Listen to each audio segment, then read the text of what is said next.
Хууль зүйн байнгын орооны өнөөдрийн хурал дээр их сонин практик тогтох гэж байна. Цэцгийн дүгнэлтийн үндэслэл хэсэгт дурдгдсан нэг зүйлийг дурдаад улсын хурал хилцэхгүй гэдэг байдлаар шийдэх гэж байгаа шиг байна. Тэгэхээр хууль зүйн байнгын орооны дарга ер нь бол гишүүдээ ингээд лавлгаа гараад өчөж хуулийн лавлгаа. За үндсэн хуулийн дээр маш тодорхой заасан байгаа. 66 дугаар зүйлийн 2. Үндсэн хуулийн цэцэн энэ зүйлийн нэг хэсэг заасан үндслээр дараах маргаантай асуудлаар дүгнэлт гаргаж улсын их хурлд оруулна гэж байна. Оруулсан зүйлийг яах тухай асуудал нь болохоор 20 дугаар зүйл дээр улсын хурлын бүрэлдэхүүн бичсэн байна. Тэгээ үндсэн хуулийн 66 дугаар зүйлийн 2 дахь хэсгийн 3 дээр маш тодорхой заасан байна. Дахиад энэ зүйлийн 2 дахь хэсгийн 1-2 заасны дагуу оруулсан дүгнэлтийг улсын хурал хүлээн зөвшөөрөөгүй бол үндсэн хуулийн цэц дахин хянан үзэж эцсийн шийдвэр гаргана гэж бичсэн байна. Үндсэн хуулийн энэ заалтыг одоо яаж ойлгох вэ? Улсын хурал хэлэлцээд тэгээд зөвшөөрөөгүй бол үндсэн хуулийн цэц дахин хэлэлцэнэ гэдэг. 1-2 гэдэг дотор нь юу байгаа вэ гэхээр нэгд нь улсын хурлын бусад шийдвэр гэж байгаа.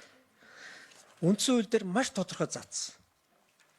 Тооцох аргаар үндсэн хуулийн цэцгийн хяналтын 4 объектыг заагаад тооцох аргаар заасан 1-2 дахь асуудлыг улсын хурал хүлээн зөвшөөрөөгүй бол үндсэн хуулийн цэц их судлаараа буюу дахин хянан үзээд шийдвэрлэнэ гэж заасан байна.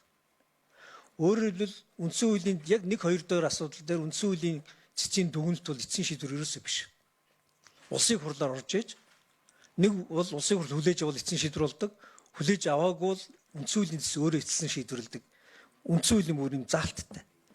Энэ заалтыг дагуулад одоо хүчин төгөлдөр байгаа хуулийн дээр цэцгийн тухай хуулийн дээр 8 дугаар зүйл.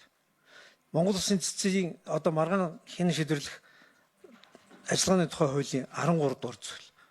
Монгол Улсын их хурлын чуулганы хуралдааны дэгийн тухай хуулийн 84-2.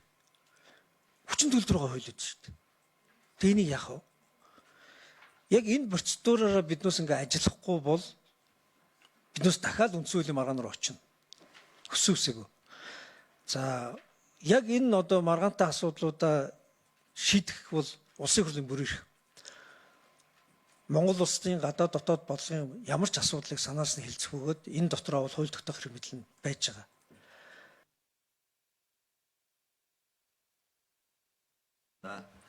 Тэмүүжин гишүүнд нийгэмч 1 минут өгье.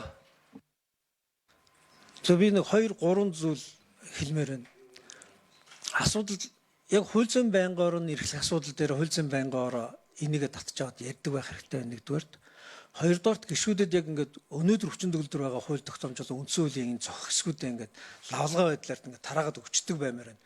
Тэгвэл гишүүд хуулиа уншихгүй зүгээр одоо дээгүүр хараад хэвлэлийн мэдээ юм уу эсвэл нэг сошиал дээр байгаа мэдээгээр дамжуулаад ингээ яриад байна. Гуравт нь ер нь бол хууль тогтоогчийн хувьд бол дахиад цааш нь сайжруулах, ойлголтоо тодорхой болгох, хууль тогтоох энэ чиг үүргээ бүрэн хэрэгжүүлэх хэрэгцээнүүд бол байгаа юм байна гэж харагдаж байна. Энэ тухай хууль зүйн байнгын ороо бас бүр нухацтай дахиад бүр хилцүүлэх хийдэг юм уу, судлаачд эрдэмтэд одоо юу гэдгийг хуульчдыг оролцуулаад өргөн бүрэлдэхүүнтэй ярилцах шаардлага бол байгаа юм шиг харагдаж байна.